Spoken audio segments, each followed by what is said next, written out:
Asia cup নিয়ে বলছি। Asia কাপের জ্বরে নিশ্চয়ই কেউ কেউ আক্রান্ত হয়েছেন।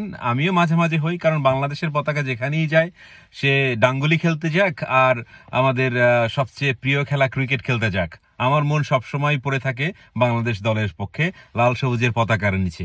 নিশ্চয়ই আপনাদের তেমন আছে। এখন প্রশ্ন হচ্ছে যে এশিয়া কাপ আসলে সত্যিকার অর্থে এশিয়ার মধ্যে কি একটা রাজনীতির ডামাডোলের মধ্যে পড়ে গেল? ভারত পাকিস্তান একসময় তারা যুদ্ধাঙ্গী ভাব ক্রিকেটের মাধ্যমে কিছুটা প্রশমিত হলেও কিন্তু এখন দেখতে পাচ্ছি তারা আগের জায়গায় ফেরত গিয়েছেন। বাংলাদেশও একমেরীকরণ হয়ে গেছে, এখন পাকিস্তানপন্থী হয়ে গেছে, ভারত বিরোধী হয়ে গেছে।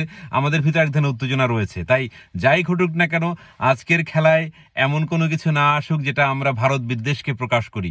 মনে রাখতে হবে, খেলা হচ্ছে মানুষের মনের যে একটা খোরাক, একটা ফিজিক্যাল ফিটনেস এবং সর্বোপরি একটা বিনোদনেরও মাধ্যম।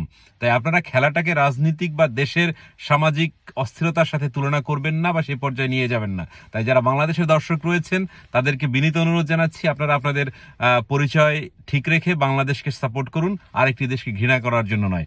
তেমনি যারা খেলবেন তাদের ভিতরেও প্রফেশনালিজম থাকবে আমার বিশ্বাস। তারা কখনোই ভারত পাকিস্তান বা বাংলাদেশ ভারত এই যে একটা রাজনৈতিক একটা রাজনৈতিক একটা উত্তেজনা রয়েছে, সেটা কখনো খেলার মধ্যে নিয়ে আসবেন না। আমরা চাইবো না কেউ বিমান বিধ্বংস হোক সেটা দেখাক, অথবা কেউ সেলিব্রেট করুক AK-47 দিয়ে।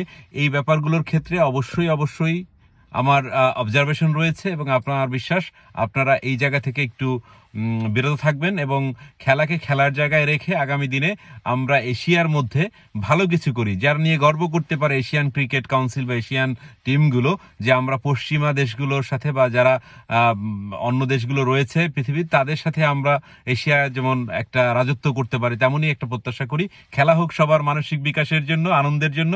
সে পর্যন্ত ভালো থাকুন, সুস্থ থাকুন। শুভকামনা বাংলাদেশ, টিম বাংলাদেশ। ভালোবাসি সবসময় তোমাদের।